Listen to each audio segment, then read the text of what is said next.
healthcare discussion and development and research in health. So I'm really sorry for all those who didn't manage to make it to here. Yes, but I'm sure that you will distribute the news. Меня все поняли, я надеюсь, коллеги. Не буду переводить на русский. Отлично. The lecture will be in English, and it is my great pleasure and honor to introduce the lecturer. It's Professor Chan, who came all the way to us from China, from Lanzhou University, and just please come in very quietly, very quietly. Very quietly, please.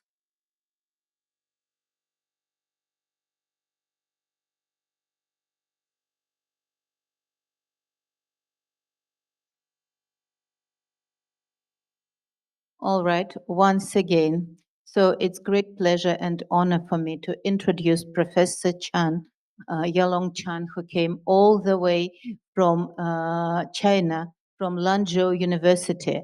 Professor Chan is the Dean of the Institute of Data Science. Professor Chan is the head of the Chinese Grade Center and the founder of the first Grade Center. Professor Chan is affiliated with Cochrane China affiliate at Lanzhou University and is the head of the WHO Collaborating Center on Knowledge Translation and Guideline Development. I hope you all appreciate how important guidelines are now in health, in global health, here in Russia for our Russian healthcare system. So this is indeed very important, and this is a key lecture. This is a, I would say, keynote lecture on a wonderful topic, and we can show it here, the guideline ecosystem from concept to practice, from concept to practice. What are the guidelines? How should they work? How should they be designed, developed by whom? So there are many, many questions, and I think they're really important now for all of us, particularly now in Russia when guidelines approved by the Ministry of Health became obligatory for the healthcare system to use them in everyday clinical practice. So please listen very attentively and ask questions. This is your unique chance. So thank you very much, Professor Yaolong Chen. Thank you. Thank you very much, Lydia. Thank you for your attention. Thank you. So just do this one. Okay. Okay. Great. Great. Great. And the turn off the light. So good morning, everyone. I'm so excited to be here to to talk about a new term or concept, guideline ecosystem. Before I get started, can I conduct a very small survey? How many of you have opportunity to be involved in guideline development? You can raise your hand. Okay, because you are young generation. So how many of you participate in research or evaluation of clinical practice guidelines? Can you raise your hand? One, two, okay. Okay. Okay, so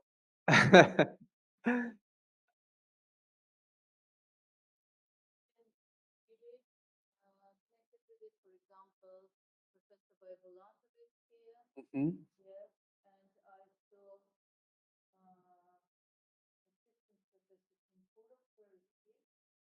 Okay.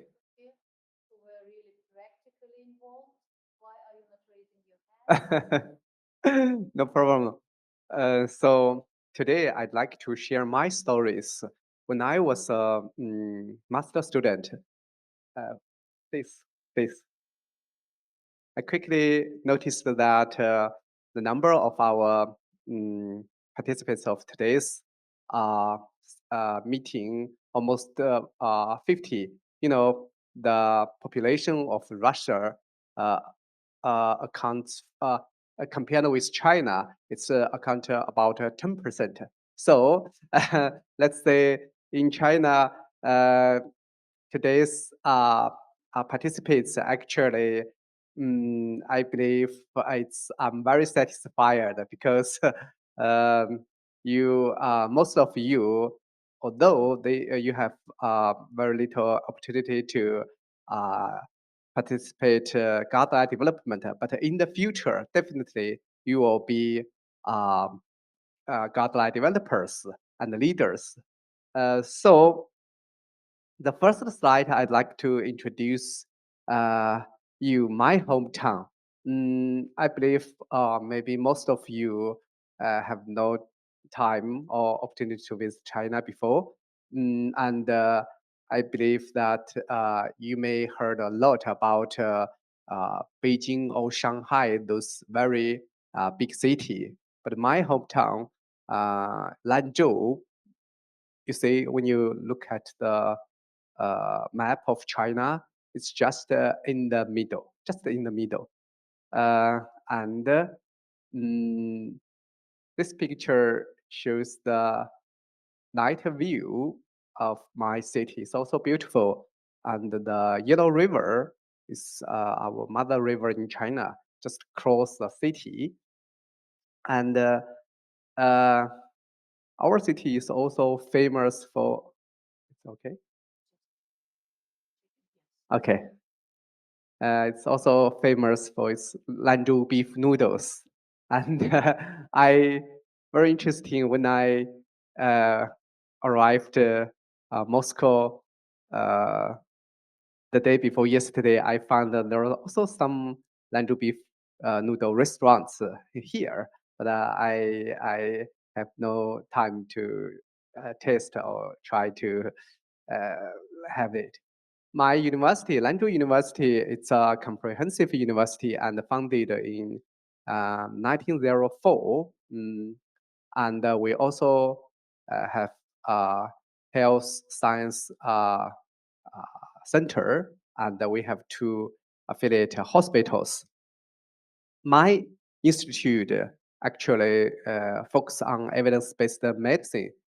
We also host Chinese Grade Center, which it's a rating system uh, that used by guideline developers and systematic reviewers. Yesterday, I noticed that Cochrane Russia uh, has established for 10 years. And in China, the first Chinese Cochrane Center established 30 years ago. And currently, we have 10 affiliates of Cochrane China Network. So I hope in the future, Cochrane China Network and Cochrane Russia, we can work together and whatever in research or education or training. How many of you heard about Campbell? Because Campbell collaboration is so-called sister uh, sister of Cochrane collaboration. So have you heard about Campbell collaboration? Campbell. Okay, no problem. Uh, it's an international organization that focuses on social science, which means that Campbell collaboration produce systematic reviews and evidence synthesis in the field of social science, education, management, and economics. And we are also Campbell China Network. And the last one is GN Asia, Guideline International Network Asia. So I'm one of the founder of GN Asia, and together with the other Asia countries, we try to provide training and support to Asia guideline developers. So my institute and center focus on our research area, uh, including we conduct systematic reviews, we help develop practice guidelines and health technology assessment. And also recently, we focus on knowledge translation and implementation science. And maybe in my slide, I will also mention a little bit about evidence-based traditional Chinese medicine, including acupuncture, if you are interested in it. So this slide showed our two universities. I compared the basic information, and you will find that we have very similar in terms of the number of students, number of faculty, and we also have our medical school and affiliate hospitals.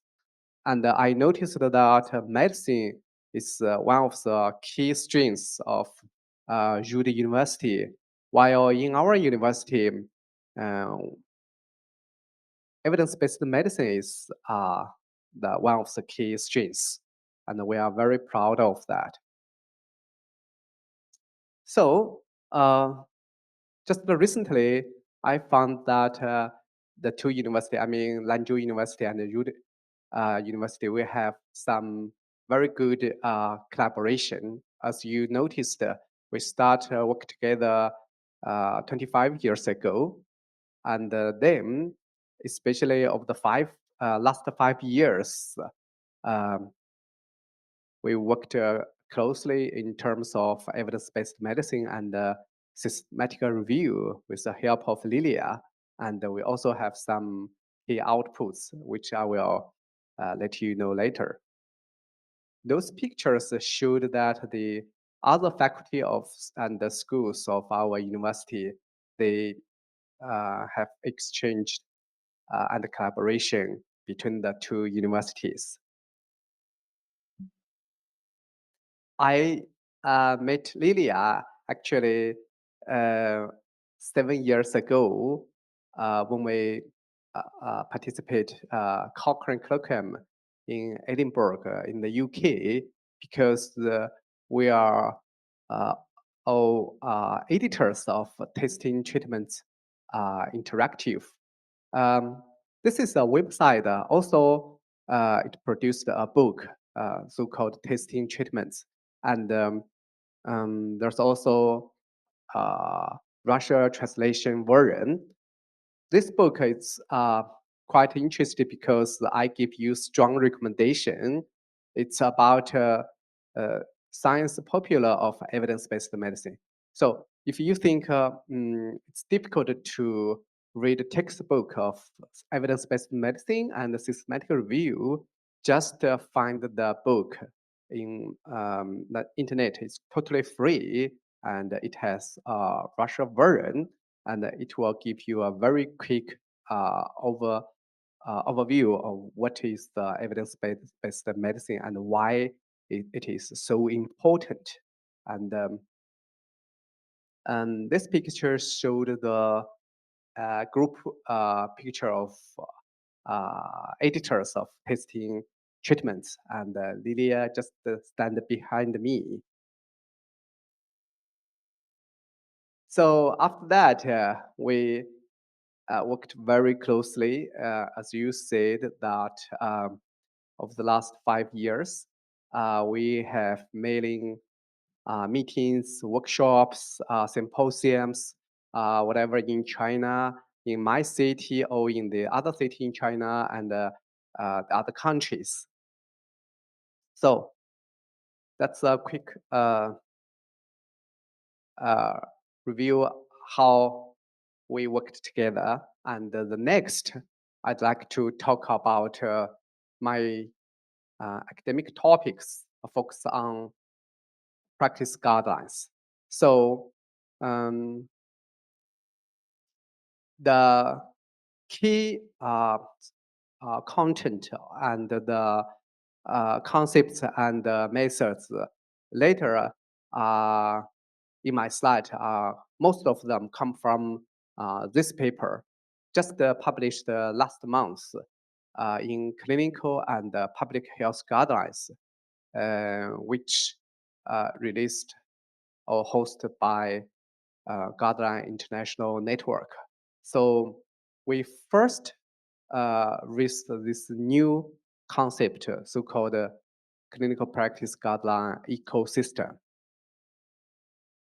But before I give you details and methods, I'd like to make a distinguish with two key terms: reporting guideline and clinical practice guideline.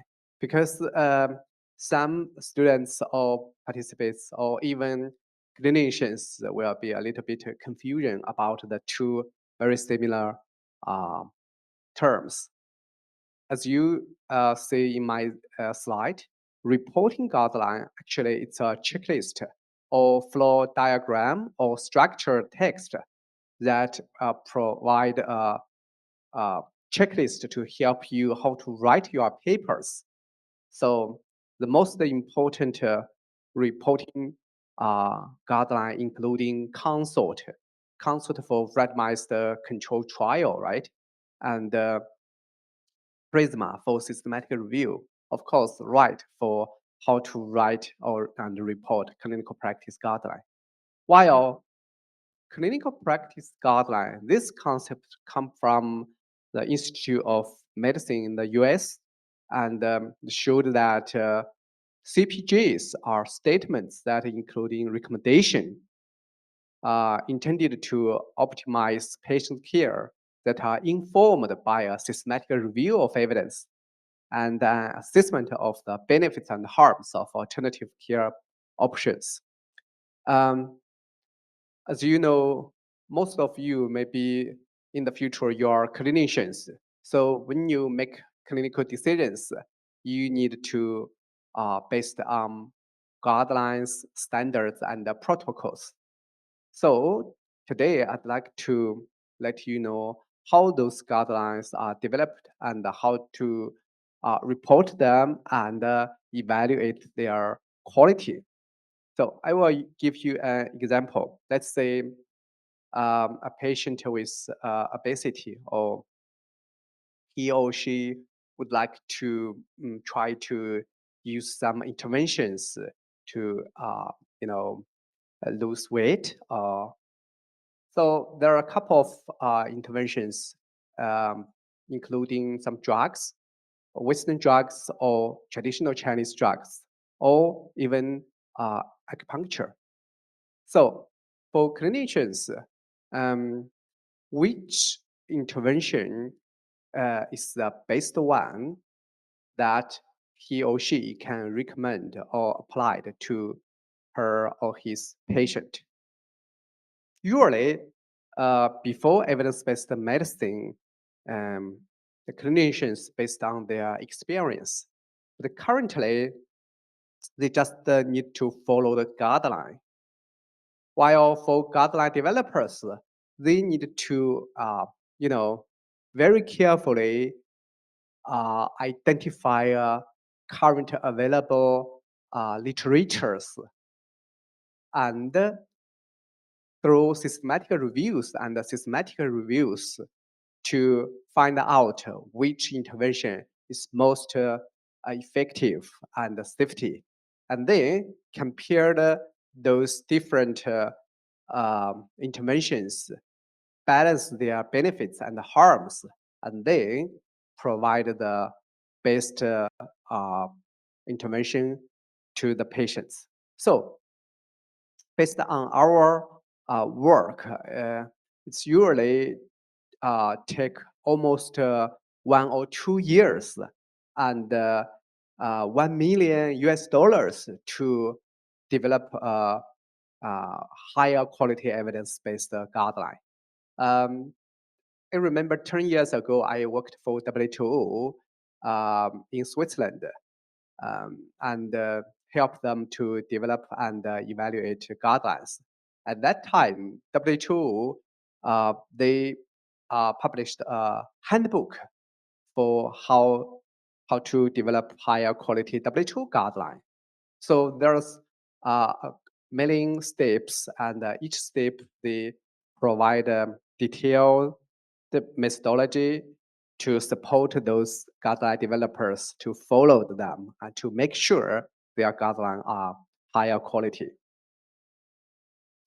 And once again, I need to emphasize the difference between reporting guideline and the clinical practice guideline, because they are both of the terms, they are very, very important and they're very related to you, because I believe most of you would like to write a very good scientific papers. So if you just want to write good papers, I think besides good data and good ideas, one of the important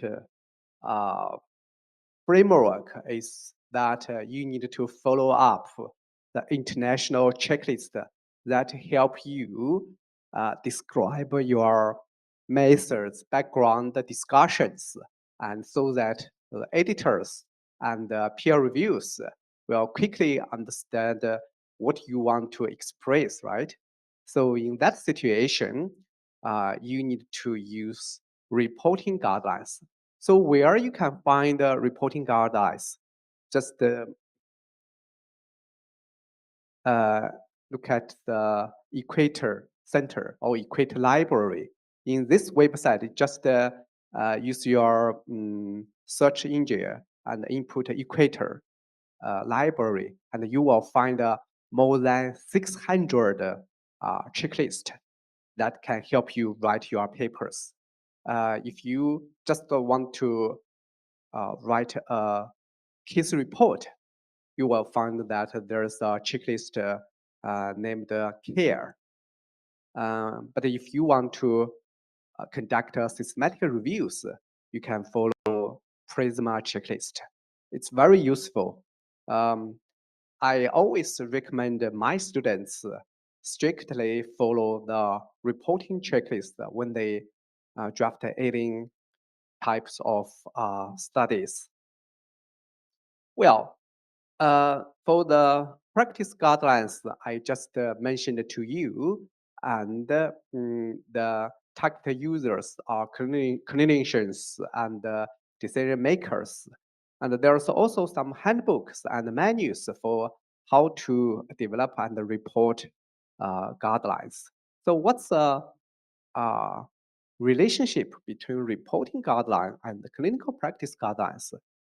You can find the last point, connection. Write statement and agree reporting checklist. They are reporting guidelines, but they provide a detailed, structured checklist for practice guideline or clinical practice guideline. That's their relationship or connection. So next slide, I'd like to let you know that what's the problem or what's the issues in current published international guidelines. From our survey and studies, we found that every year more than 100,000 guidelines, practice guidelines, clinical practice guidelines published. But based on our evaluation, some of them, or even half of them, they received a very low quality. That is one issue. And the second one is that for those guidelines, some of them, they are overlap. I will give you an example. In China, we have more than, I think, 10 guidelines focus on hypertension treatments, and more than 5 focus on gout, how to diagnose or treat gout. But for those similar guidelines, they provide recommendations actually not consistency, but inconsistent. So, for example, the clinicians, if they just read one guideline, they know how to take care with their patient. But when they look at uh, 2 or 3 or 5 guidelines, all of them related to this disease or topic, but the recommendations, they are, conflict or inconsistent. Actually, the clinician will completely confused, and he or she uh, doesn't know how to select which recommendation should be followed. So I will also address these issues. And the third one is no do gap, which means that, for example, one medical society has published guideline this year, but for some, Russia and China, they are all large countries. So different cities, different hospitals, when they received the guideline, maybe after 1 or 2 years after their publication. So the knowledge translation is always a challenge. Even W2 guideline, I will talk a little bit more later. And the fourth challenge is outdated. So when you publish a guideline, actually guideline developers, they have a responsibility to update regularly, rather than just let it published and don't care what's going on in 5 years or 10 years. So I will also give you some data and studies about this issue. So let's first focus on the low quality. I just give a couple of numbers. In China, just last year, Chinese medical societies published 1,800 clinical practice guidelines. While we noticed that in international level, the number is 10 times just published in English, because we did not calculate or to search the other language. Just in English, the number is 10 times, almost 10 times than China. And in terms of the specific area, for example, let's say dermatology, international level, there are published 300 guidelines 1 year, while in China, more than 1,300 in dermatology area. So this is a number. I just find those website and data from Lydia's paper. I'm sorry, I could not read Russian, but I just see the number. There's 1,098 guidelines listed in this database. So maybe in terms of number of guidelines, there's not so many in Russia compared with China. But luckily, we have some results from publications. You will find that this study we just published a couple of years ago, and find out that if we use agree tool to evaluate the quality, methodological quality of guideline in China and compare it with international level,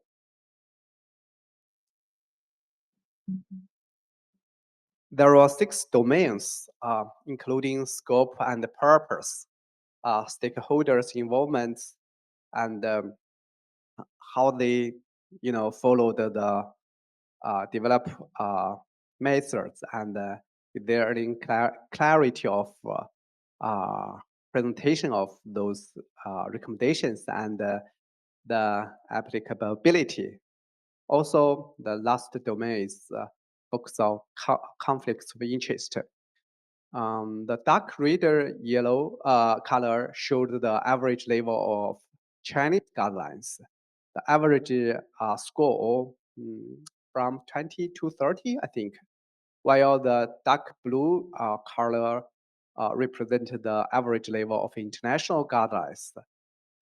It's higher than Chinese guidelines, but still need to be improved because almost, I think, 50 to 60%. So, uh, thanks to Lydia, also published one paper to analyze the methodological quality of Russia clinical practice guidelines. Use agree to. I think the similar situation, which means that even now, after the concept of guidelines, clinical practice guidelines published 30 years ago, we still need to improve the quality of guideline.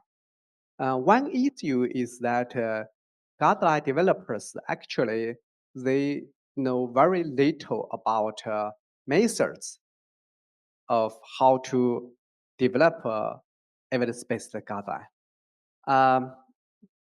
I discussed with guideline developers in China and asked them, why do you don't follow the guideline handbook or checklist? They said, oh, I don't know there's guideline existed. So today I think this topic is very important because after 5 years or 10 years, when you become guideline developers, you know how to develop higher quality guidelines, right?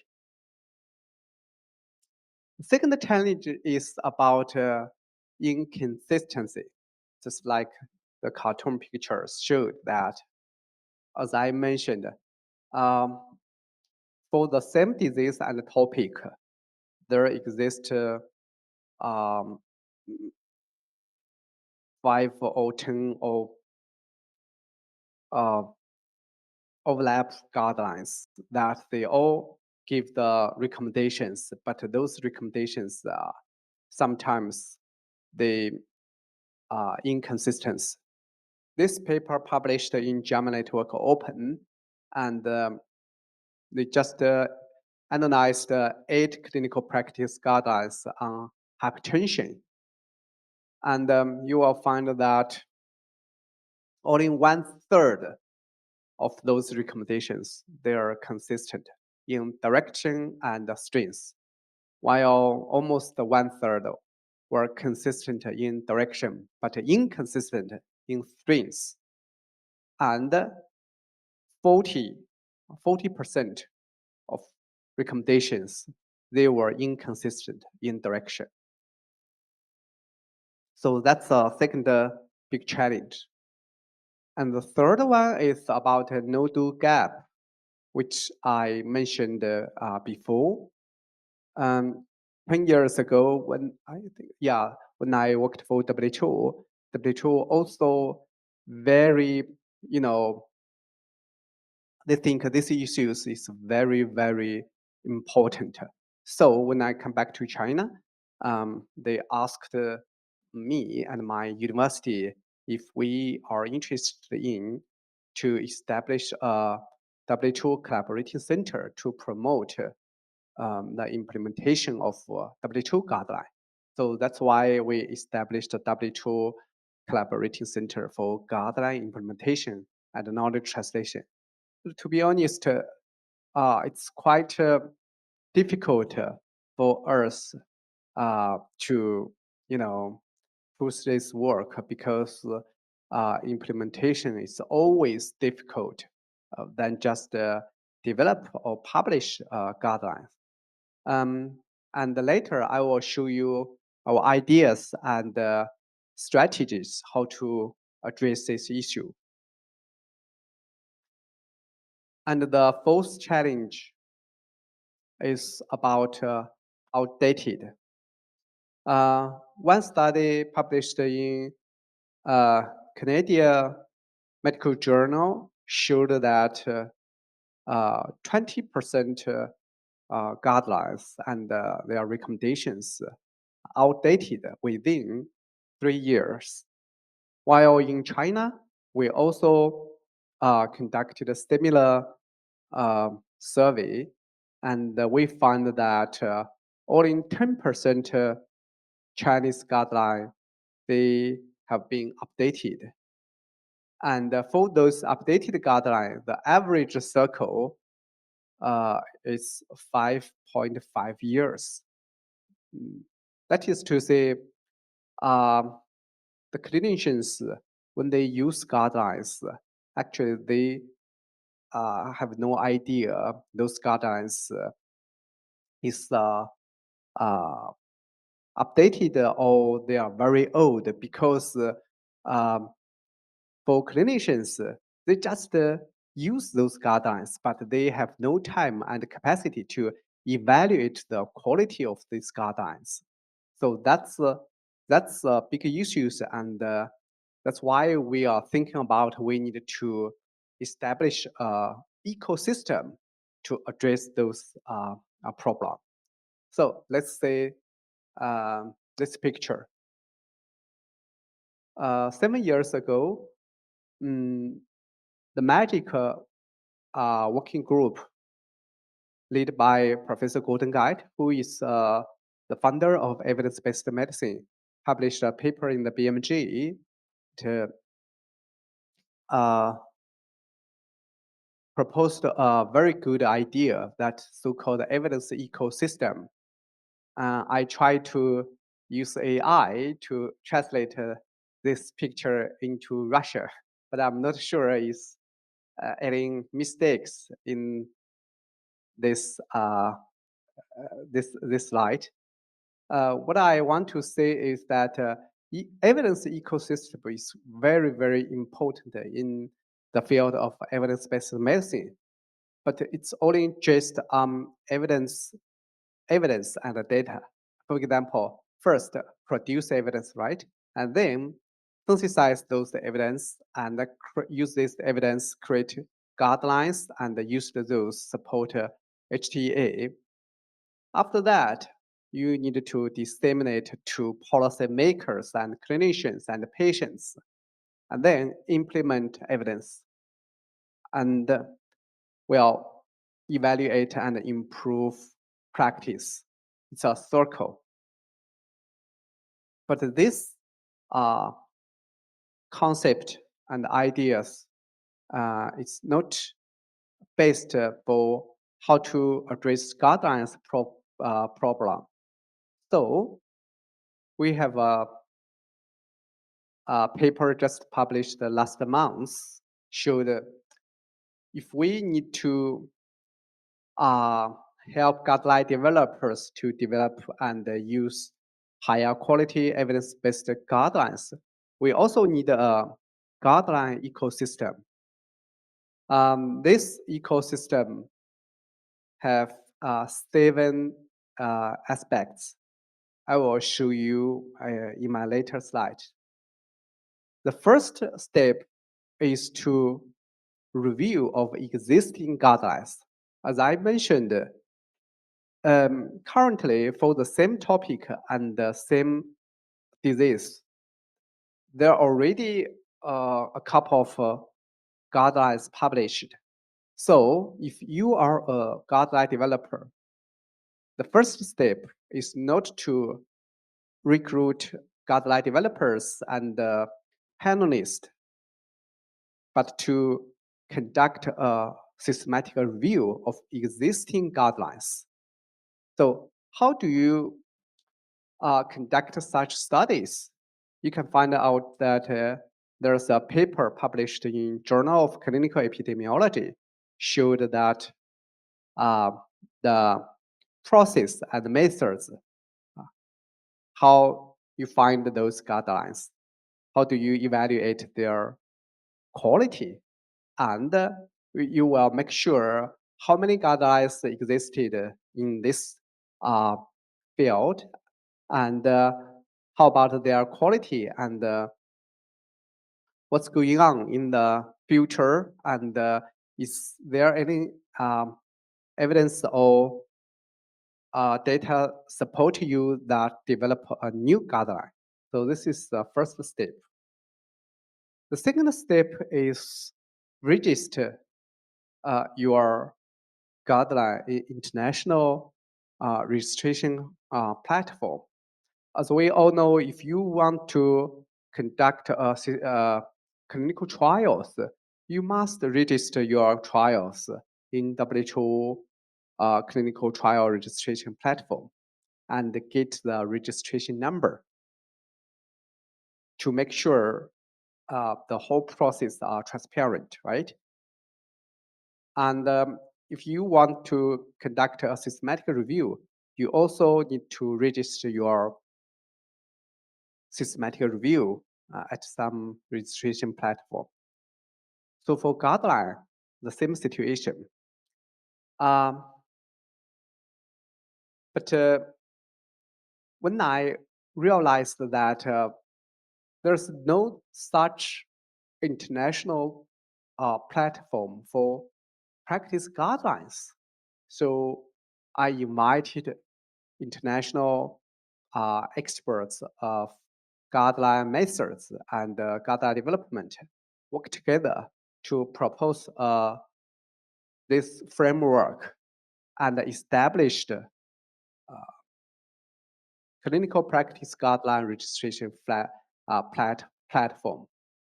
I think that was 10 years ago. And so far, more than 5,000 guidelines have been registered on this platform. And every day, we received more than 50 guidelines registered currently.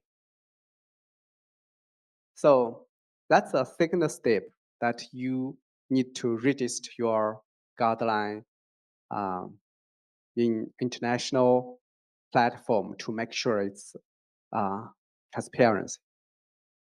And the third step is now you start to develop your guideline, and you have to use systematic reviews or evidence synthesis to support your recommendation. So I believe Cochrane provide a very good examples. How do you conduct good systematic reviews? And you must also use grade to rating the quality of the evidence and the strength of recommendation. Guideline International Network also provide methodological support to its membership. So I think at this stage, just follow the existed or published framework and checklist to make sure that the whole process are evidence-based. And the next step is to report those guidelines. So we started a right statement also 10 years ago. And currently, Professor Yanni Istil and I, we are co-chair of Right Working Group. And we have already published a couple of extensions. And just I think last month, I'm very glad to let you know that Lydia published another great papers using right checklist to evaluate the reporting practice guidelines in Russia. So I will share with you why I have these ideas. Actually, in 2000, that was 25 years ago, I read a paper published in the Lancet. This paper analyzed more than 400 international practice guidelines and find that, as you said, 67% guidelines did not report alien descriptions of the type of stakeholders, and 88% give no information on searches for published studies, and 82% did not give any grading methods. Let's say use which grading or rating system. So the author concluded that it should be developed a checklist in the field of clinical practice guideline, just similar with council statement for clinical trials. So this paper inspired me to get started the project. And then I have had an opportunity to visit WHO together with Dr. Susan Norris, who is the head of WHO Guideline Review Committee. We discussed this idea and we analyzed the WHO guideline. We included 130 WHO guidelines, and we found that for those WHO guidelines, just in titles, there were 32 terms describe the guideline term, which means that in their titles it's guideline, but they use different glossary or terms to describe a guideline. That will be a issue that if you know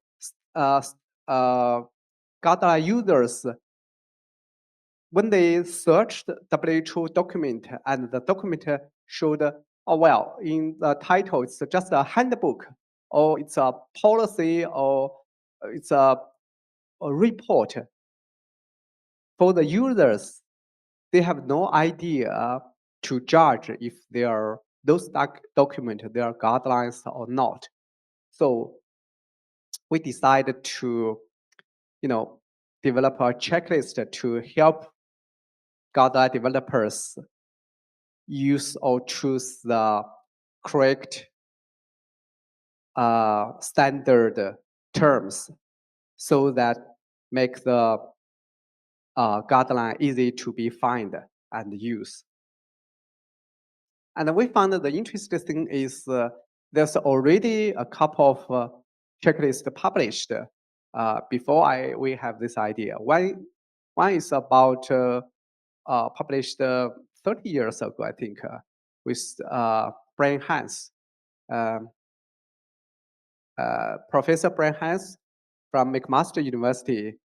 He published a paper, also provide some checklist to report guideline, but it's only focused on abstract.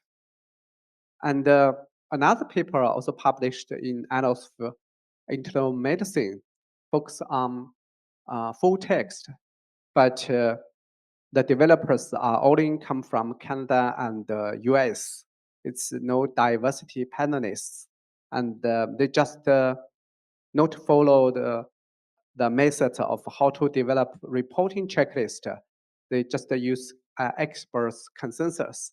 And when the checklist published, they also didn't update it, and there's no any extensions. So when we get started that work, we first follow the guidance for developers of health research reporting guidelines, which published by Professor David Merher. And later, we also translated the whole book about user's manual into Chinese to better know how we can, develop a higher quality reporting checklist. The second step is that we have a very international panelists from WHO, from Great Working Group, from McMaster University, and from Cochrane. We worked together and spent almost 2 years. And finally, we published our first main document in Annals of Internal Medicine. And after 10 years, as you see in this table, so far, we have already published 8 extensions of writer checklist, including how do you report adaptation of guideline? How do you report guideline in about acupuncture and traditional Chinese medicine? Or if you just want to develop a guideline for patients and the public, how do you report your guidelines? So currently, there are also 5 extensions are undertaking, including we work together with the Muse Working Group, which we focus on interest holder engagement, which means if you want to develop a practice guideline, how do you recruit or invite panelists? Is there any criteria who will be get involved in those guidelines? You will consider the diversity, you will consider the gender balance or the multiple disciplines, etc. So we just finished this extension and submit. I think last week we have already submitted to Annals of Internal Medicine. In terms of dissemination of writer checklist, you will see, which I mentioned before, in Equator Network, it has a library, and the main page showed the key reporting checklist for different study types. So if you want to just write a paper about a case report, you can follow the CARE, right? If you want to write observational studies, you can follow the checklist of Strobe, etc.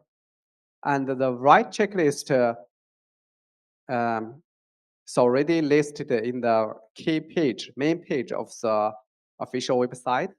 And in Web of Science database, it received a highly cited papers, more than 752 citations. And also we presented the right checklist in different international conference and symposiums as an oral presentation, plenary speaker, or the poster. And more researchers and scientists, they work together with us to develop new extensions to use the right tool to evaluate the quality of the guideline. And the WHO also use right checklist to report their guidelines, including next year, the 3rd version of WHO handbook will publish, and it already introduced the right checklist in the handbook. And of course, we have many translations, including Russia version, because of Lydia give us great support. And also, I need to spend a little bit time to distinguish maybe what's the difference between reporting checklist and methodological quality checklist. As we all know, for consult, for randomized control trials, if you just want to evaluate the reporting checklist of randomized control trials, you can use consult checklist, right? But if you want to make sure if the RCT are reliable or higher methodological quality, you need to use risk bias tool. That means it's just like the two sides of a coin. You can use both the tool to evaluate the quality of studies, but they are totally different. I will give you an example. Let's say randomization.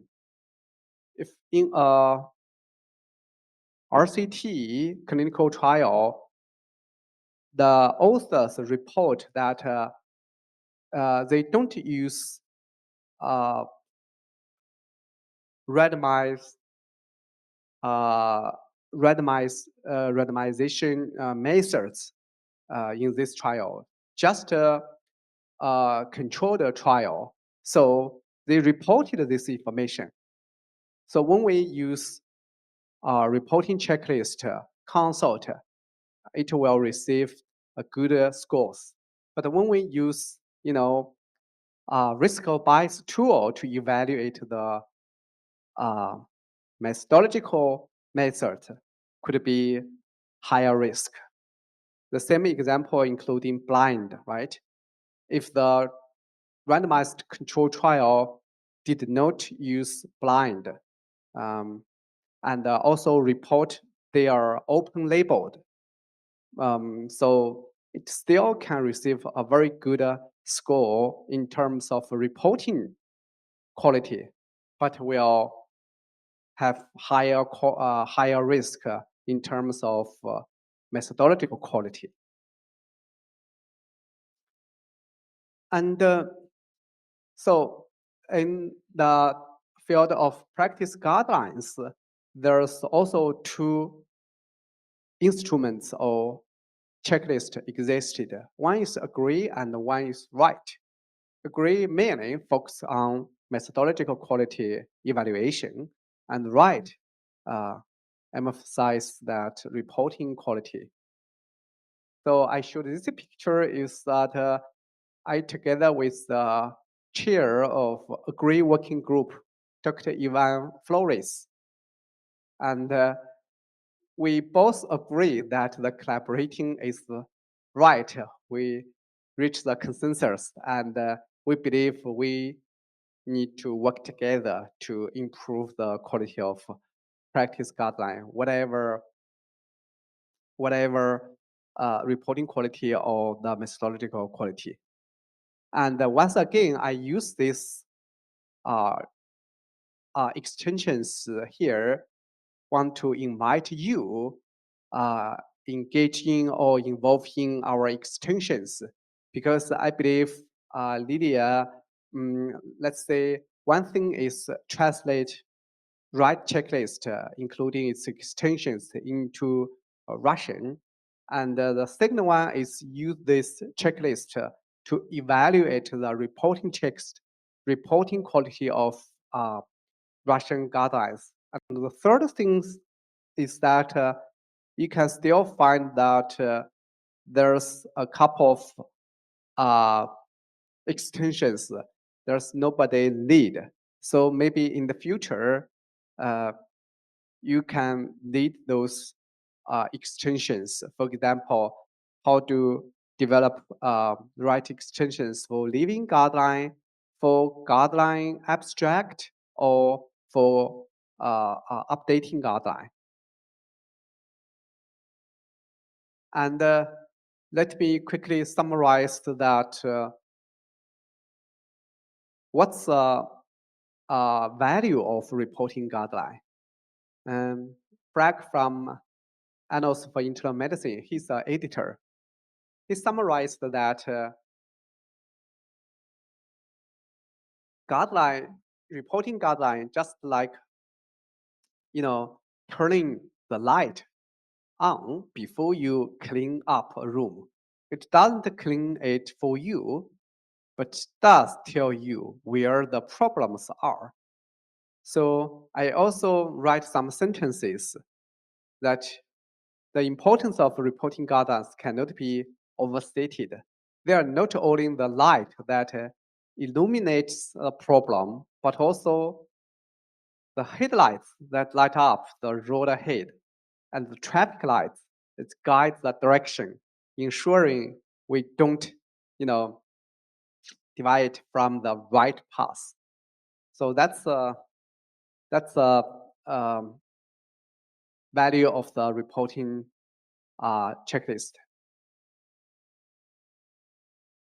So we just pick up the pictures of guideline panelists from right working group to shape this picture. And the next program recently we involved in is about STAR, which we just try to use more scientific, transparent, and applicable ranking tools for clinical practice guidelines. So some of you may be confused that, we have already write for reporting checklist of guidelines, and we also have agreed to evaluate the methodological quality of guidelines. Why do we need a new tool or instrument? Because, in the past, people evaluate the quality of guidelines based on the grant or based on their interest. For example, if I have time and I'm interested in to evaluate the guideline quality of dermatology or hypertension, I just evaluate those. But if I have no time or I have no grant, maybe to not evaluate. But the STAR program in China, we have more than 1,200 clinicians and methodologists work together to evaluate guideline regularly every year. And we evaluate not only one field or one discipline, but all of those guidelines. This is one thing. The other thing is that the existed guideline evaluation tool, there are items not covered all of key informations of guideline. For example, registration and protocols. The published right checklist and the agree checklist didn't cover those two important items. The third one is that we use artificial intelligence to help us quickly evaluate the quality of those guidelines and analyze their recommendations and just list to make sure that clinicians can understand those recommendations from different guidelines from different countries. So you may notice that recently project a company so-called open evidence is so popular in the world, and it just provide evidence and literatures in medicine. So clinicians can quickly search this database and find out which evidence can help the make decision. But in the future, the STAR recommendation will establish a new database that just based on evaluated guidelines and provide recommendations for clinicians. So clinicians will quickly find out those recommendations, and it also labeled the STAR scores or evaluation so that clinicians will know the quality of those recommendations and guidelines.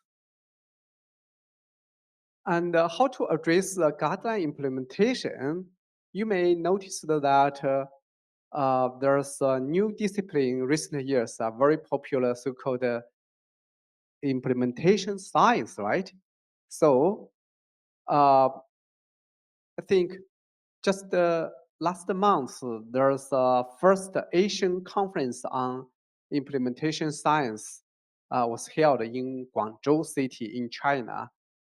And policymakers, guideline developers, and scientists from implementation science, they work together to find out the new methods, new framework, new approach, how to promote, improve the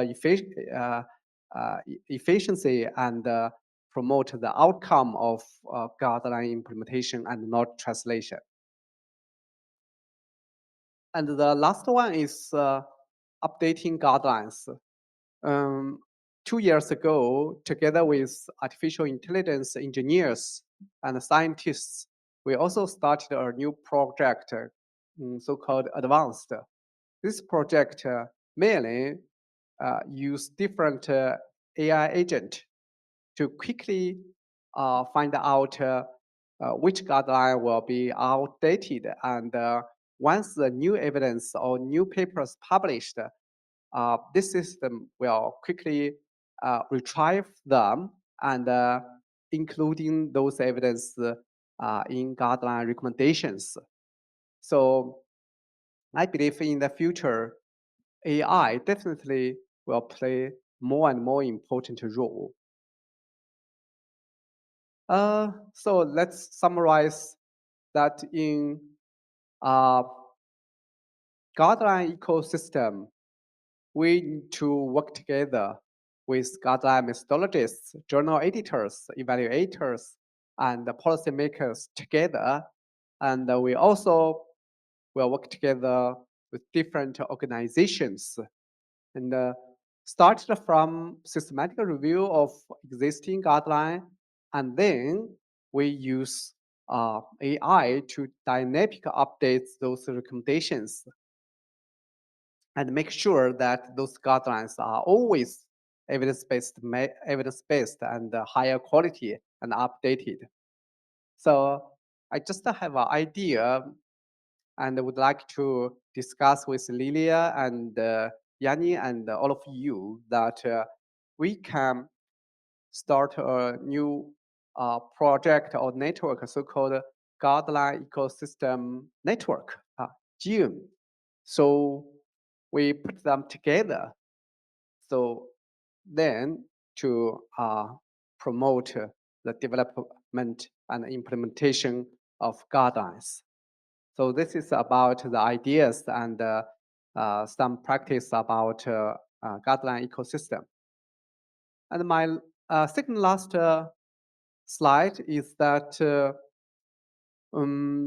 next year in June, we will launch a new journal, international journal, and we also invite the founders of, one of the founder of evidence-based medicine, Golden Guide, together. Us invite him as a founding editor-in-chief. The name of the new journal is iEvidence. It's intelligent evidence. As far as I know, it's a first journal that combine artificial intelligence and evidence-based medicine together and focus on evidence and the guideline ecosystem. So I warmly welcome you to submit your manuscript to the new journal. Although there currently there's no impact factors, but our aim is within 5 or 3 years we will receive higher impact factor because we publish guidelines and systematic reviews, with very higher quality. And we believe that in the future, with the help of artificial intelligence, definitely the new journal will have very good impact in the world. This is my last slide. Showed two pictures. One picture, you will see the desert, right? Yeah, actually, it's picture from my hometown. There's the spring and Chinese style building in the desert. I like this picture very much, and I think you know, although the environment maybe it's difficult, but the spring, the building always remind us that we still have you know, our home, still have our hope, and still have a bright future. And the second picture is my young research team. My team member almost 40. All of them they are from China, but hopefully in the future, if we have opportunity that invite you who are interested in evidence-based medicine, systematic reviews, and guidelines, we warmly welcome you come to China to join my program, graduated program, postdoc program, or PhD program, because I noticed, as I mentioned 2 days ago, Russia released a visa-free policy to Chinese citizens, and uh, it is estimated that next year there could be 2 million Chinese citizens will visit Russia. And as you know, last October, China also released a visa-free policy to Russia citizens. And the latest uh, number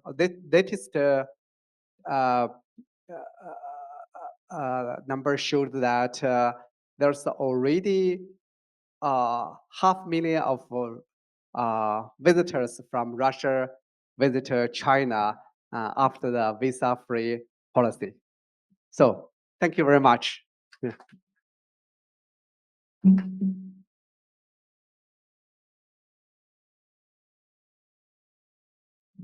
Thank you so much, dear Long. I'm absolutely inspired, and you have incredible ideas. You are doing just great work. You are changing the world.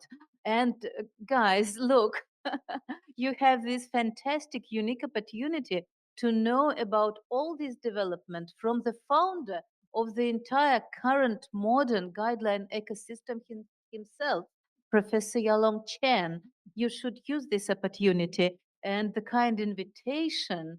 And now is the time for questions. It was absolutely brilliant. My warmest congratulations. It's such a contribution to the world knowledge and to the world, to the better of the world. Uh, Fantastic. Thank you so very much, Yaolong. Thank you. Thank you. Thank you. And all the new initiatives, I'm absolutely inspired, and I do hope that we will manage to contribute to at least some of them. Uh, yes, yes. Thank you. Thank you so much. So, ladies and gentlemen,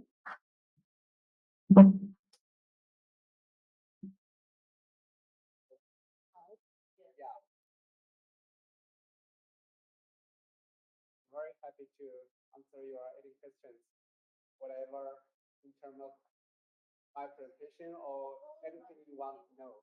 Yeah. so do you have any questions? Yes, please. Please introduce yourself first. I will come to you with the microphone. Обязательно задайте. We have 2 microphones. Thank you very much for your presentation. It was very interesting. My name is Sophia. I am a third-year medical student. And my question is, actually, I have 2 questions combined. They are connected. First one is how would you say, what are the requirements for people who are actually developing these guidelines? Who are these people? Are they medical professionals? Are they scientists? So what are they? What are they? What is their work? And the second one is is it possible for usual doctors, for clinicians who are actually who follow these guidelines, is it possible for them to give feedback and have some impact on the future guidelines? Thank you. Okay, Sophia. Two great questions. Very much. Fantastic. Thank you Yeah. very much. The first question is, who developed guidelines? Well, let's say, as far as I know, different countries, different organizations, they have different policy. For example, WHO is a closed system, so only WHO departments can develop WHO guidelines. So in China, most guidelines are developed by Chinese medical societies. And but for the members of those societies, not everyone have the opportunity to develop guideline. Only those leaders, a very small group, maybe 10 to 20 clinicians. They are very powerful. They can develop guidelines, and then when they release the guidelines, they ask all of clinicians in this area to follow their guideline. But after evidence-based medicine, appeared, especially those methods and framework established. So gradually, we realized a problem that those small group, they have their limitations when they develop guidelines.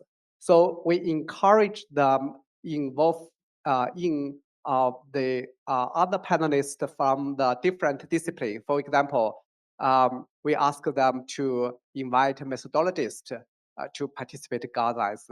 We invite professors or researchers from health economics and from even the representatives from the patients and the public. So we can ask them to consider the diversity of guideline panels.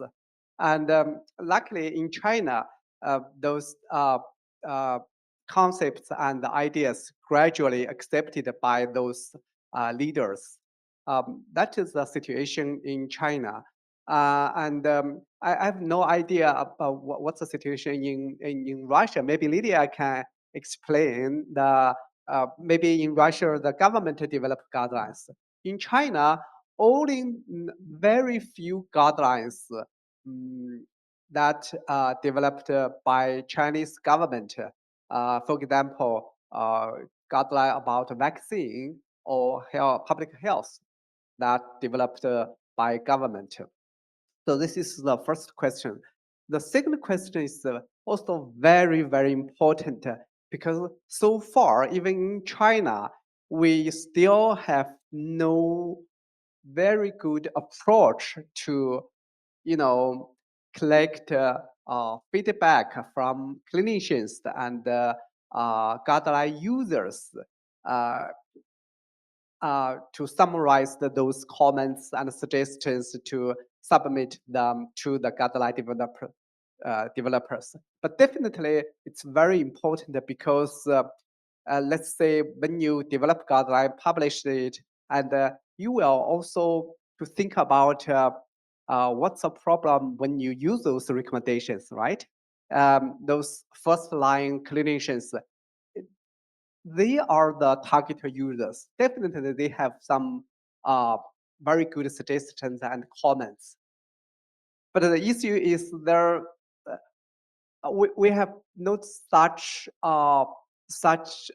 system that quickly collect those feedbacks and integrate those feedback to when developers would like to update their guidelines, definitely those valuable feedback will be used to update when they update their guidelines. That's why I proposed the new concept, so-called guideline ecosystem.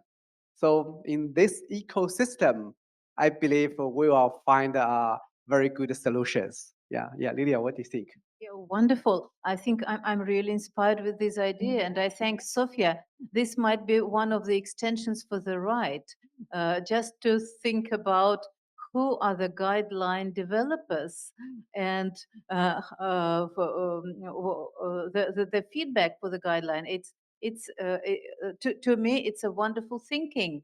Yes, and as for Russia, we also have the associations, research associations, which are responsible for guideline development. But this is all, I would say, very much based on eminence-based medicine. This is, in fact, is about it.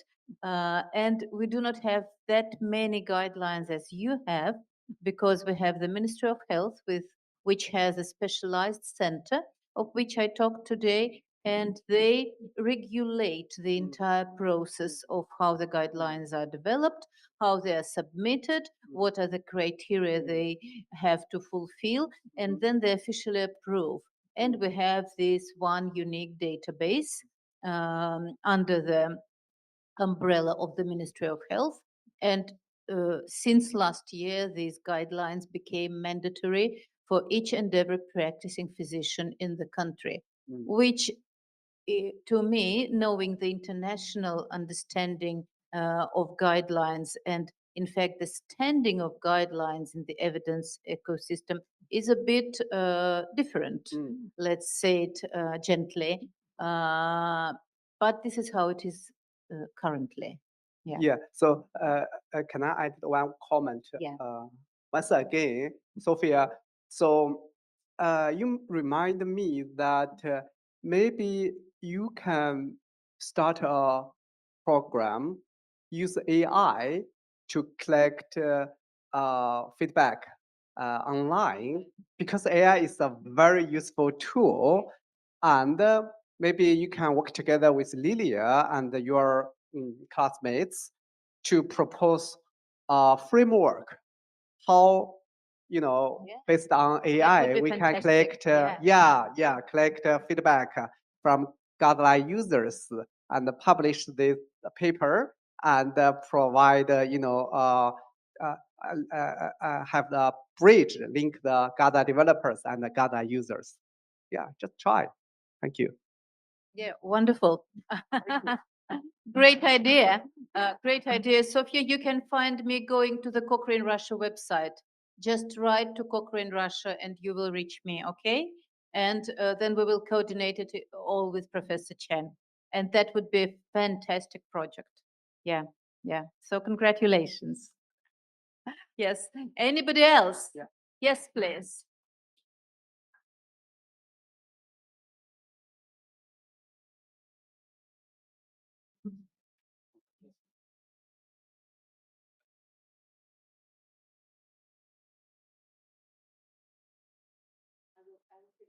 Oh, yeah.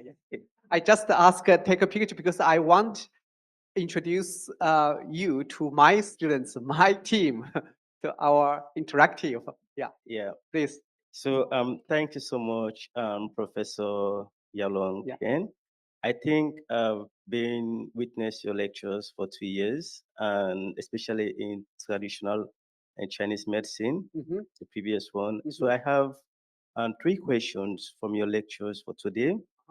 And the first question is, how do you adapt guidelines to resource-limited settings or an hospital with an viable capacity? Since we are future clinicians and most of our research depends on like clinical areas or the hospitals, and there are in certain countries which the resources are really limited, and this is an ecosystem guideline. The first question. And the second question reads, how do you reconcile the national guidelines, which is existing, and with that of a local practice, and which is influenced by the traditional Chinese medicine, which I believe you are an expert, or and like the regional and medical and habitants. So that's the second question. And the third question, the third question is, what merits and indicators? Because collecting the statistical information, we have to do like calculations, like to analyze them properly. So I want to know, what are the merits and indicators do you use to measure the guidelines and impact on patient outcomes, especially for that of China? Well, three great questions. Thank you.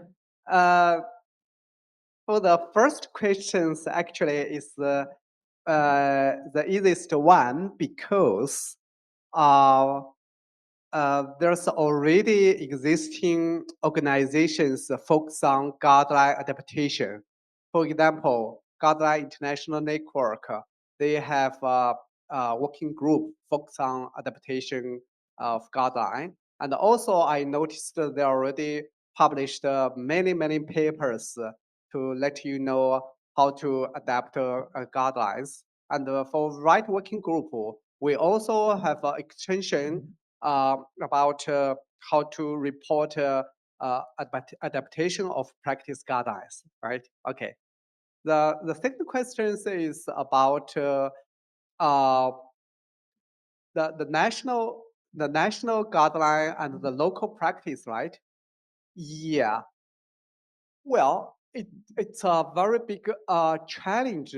At least in China, our experience is that, well, let's say I will first give example of WHO, because WHO, when they develop their guidelines, it always face the challenge that, different countries, how do they use WHO guidelines to meet their local, requirements, right? So WHO also released a couple of tools and instruments to help the local institutions, clinics, or hospitals to better use WHO recommendations. In China, we usually develop different version of guideline. I will give you an example. So, for example, recently we just finished guideline about influenza. So the guideline developers first, they published influenza guideline for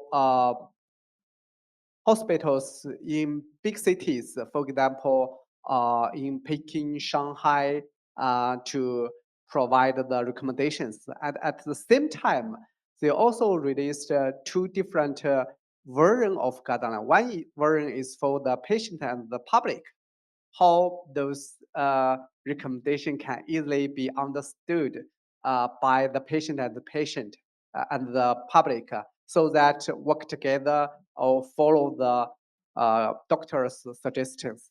And the other another version is just focused on practitioners, so GP, because in China, in rural areas, so they also faced different, situation, even influenza. So they will invite practitioners involved in to do some modification or adaptation based on the original guidelines to meet the local practice.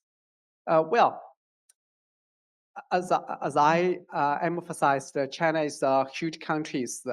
Different province, different cities definitely face different challenges. And one guideline, it's difficult to use all of the country. So I think the solutions, one of the solutions is um, at the beginning when you develop guideline, you can do your best to invite those clinicians or representatives from the different, local health system and ask their requirements, ask their needs, and collect those informations to make sure that your recommendation can be very good used in those areas. This is the second question.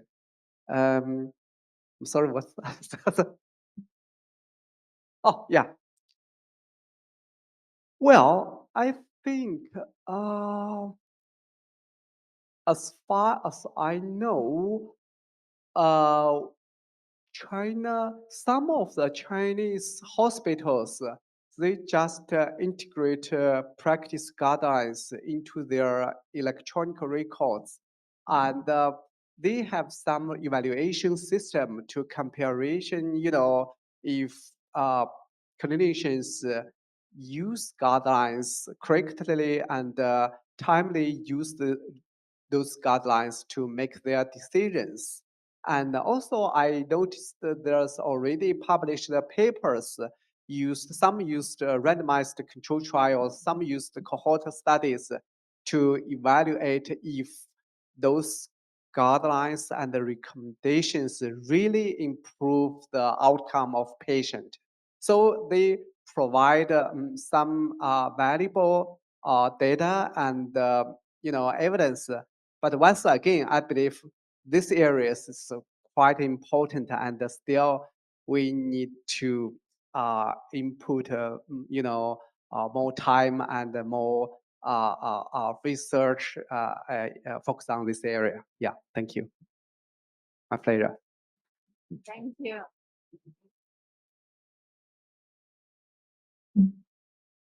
Thank you so much. Fantastic questions. Opening new challenges, right, Professor?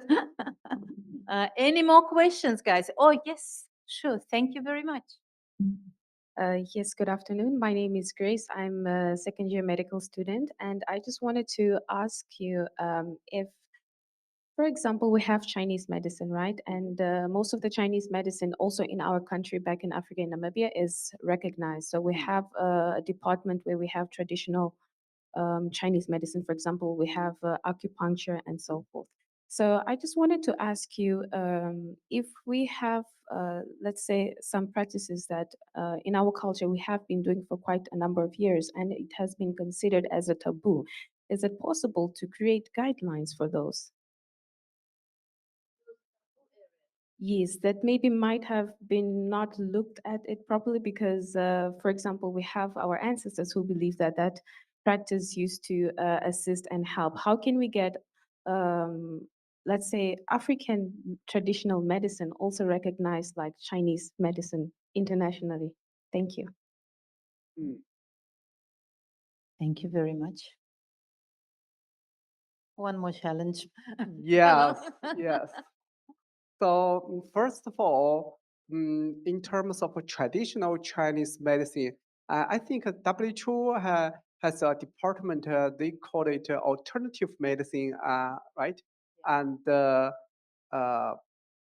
alternative medicine, yeah. So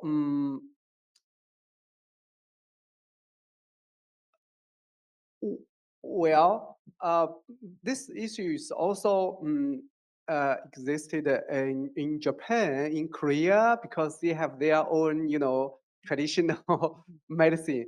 So, so from my perspective, definitely we need guideline because, especially higher quality guideline, because those guideline can provide, you know, suggestions and recommendations how we uh, take care of our patients better.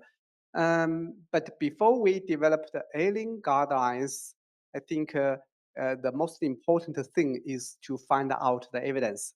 That's a very, very important because we need to based on scientific evidence rather than experience to develop guideline, whatever Western guideline, whatever traditional Chinese guideline, right? So in China, it's very interesting that 20 years ago or even 10 years ago, when those guideline developers in traditional Chinese medicine, they don't care the evidence. They just based on the ancient books and their experience to develop guideline. But in recent years, they realized that if they would like to provide really useful recommendations, they must follow the evidence-based approach. That's why they established a national evidence-based traditional Chinese medicine center to help them to produce more higher quality evidence and conduct clinical trials, especially randomized control trials in the field of traditional Chinese medicine. So for your questions, I believe mm, the answer is yes. We need to develop those guidelines. Meanwhile, we also need to based on current available evidence to make sure those guidelines they are higher quality. Yeah. So maybe Lydia Thank you or very much. I think Yeah, that's do you that's have really any- very, Yeah. very interesting. And I think China took a wonderful path and pioneered just creating evidence. So if Ethiopia goes the same way and you first create evidence for your traditional medicines, traditional approaches of treating people or preventing some diseases, then you will have a chance to create proper guidelines. However, certainly the evidence what now is being very, very, I think, importantly discussed here, at least in Russia, the real world evidence and real world data. Perhaps you have these real world data, which I guess will be sometime soon included into the hierarchy of evidence because nowadays it becomes more and more important. So that's just some thinking. Yeah. Yanni, do you Yes. have any ads? Because it's Yes, a very please. interesting question. Yeah, I think it's really an important question. And also, I mean, if we think about the experience also from, let's say, Western Europe and like in Switzerland, I think the problem is that sometimes it's exactly the lack of evidence and the lack of evidence-based approach. So like we have, like if you go to Switzerland, in every village you will have something that is called traditional Chinese medicine clinic, but it's not actually a clinic because it's not regulated. It's not part of the insurance system. So it's really hard to find really practitioners that really follow evidence-based approach, because it's also important for the reimbursement, etc., because we don't want to support practices that are not working. But I think in really, the main thing is really to have evidence, because with evidence we can show what works. And then it doesn't matter whether we call it whatever Western medicine or traditional Chinese medicine or traditional medicine in general. But if we have evidence and show that something works, we can build guidelines and we can build this together into the overall healthcare practice. Yeah, great. So research excellence, you. right? Research excellence. Thank you. Yes. Any more questions, guys? No, I think now Professor Chen deserves huge applause, though there are not too many of you now left, but please try hard. Thank you very much. I'm very honored. Yeah. Thank you, Lydia. Thank you. That was absolutely brilliant. Outstanding. Really. Thank you so very much. And so many new stars are here. Yes, please. You want to say a few words, right? Yes. You can come down, perhaps. Yes. Here is the microphone. Yeah, my name is Alfred. I personally, on behalf of my colleagues, want to say a big thank you for living from China to here to give us these wonderful lectures. and we are open to receive more from you.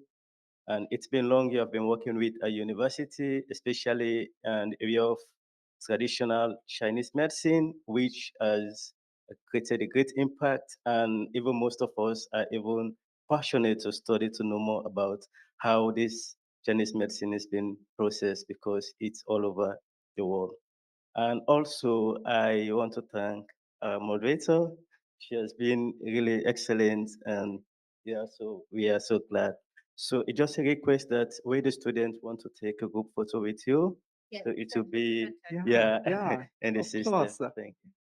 And I really look forward to working with you and with all of Yeah, you know yeah, yeah. So guys, fantastic Guys, please students. come Yeah. come so we for can a get picture.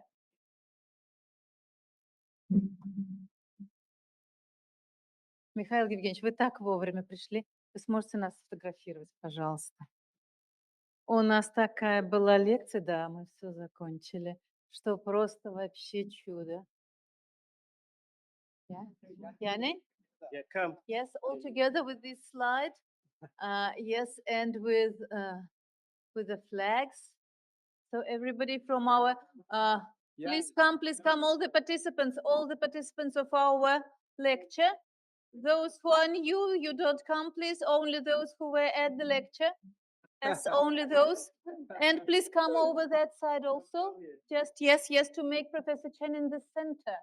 If you could just come a little bit to that side. Yes. Миша, приходите вниз к нам быстро, пожалуйста. Только вас ждем.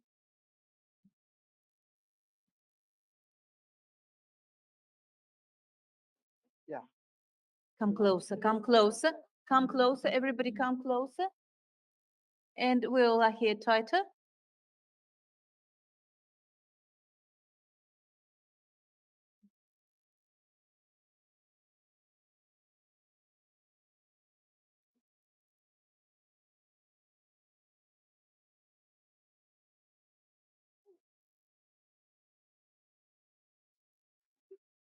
Спасибо большое. A few more moments, please be patient. And smile, please.